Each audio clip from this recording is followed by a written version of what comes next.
मी नेहमी एक गोष्ट सांगतो, एक सिंहाचं बछडं चुकून जंगलात चुकलं ते चुकलं, एका बकऱ्यांच्या कळपात मिसळलं ते बकऱ्यांबरोबरच राहायला लागलं. ते बकऱ्यांसारखं वागायचं, बकऱ्यांसारखंच जगायचं, बकऱ्यांसारखंच बेबे करायला लागलं, बकऱ्यांसारखंच गवत खायला लागलं. ते विसरलंच आपण सिंह आहे, ते पुरतं बकराळच. एके दिवशी त्याच बकऱ्यांच्या कळपावर एका सिंहाचा छापा पडला. बकऱ्या गेल्या पळून, हे बछडं नेमकं त्याच्या तावडीत सापडलं. त्या सिंहानं त्या बछड्या एकदा नीट बघितलं आणि त्याला विचारलं, तू इकडं कसा? तसं ते बछडं म्हटलं, मी पहिल्यापासून इकडंच आहे, मी याच पक्षात आहे.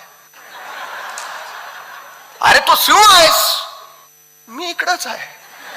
सिंहाला राग दिली फाड दिशी ठेवून. त्या सिंहाच्या फटक्यानं त्या बछड्याच्या तोंडातनं रक्त ओघळलं. रक्त त्याच्या जिभेला लागलं. सिंहाने विचारलं, टेस्ट कशी आहे? बछडा म्हटला, ग्रेट.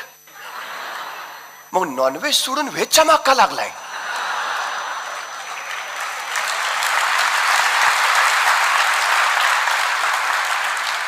त्या बछड्याच्या डोक्यात काय प्रकाश पडेना. मग शिवाने म्हटलं, चल एका विहिरीच्या काठावर नेलं. खाली बघ, पाण्यात बघ. आता पाण्यात दोघांचे प्रतिबिंब. सिंह म्हटला, माझ्यासारखाच दिसतोस ना? म्हटला, हो. अरे मग सिंह इकडं काय? चल. जाणीव करून द्यावी लागते, तुम्ही सिंह आहात.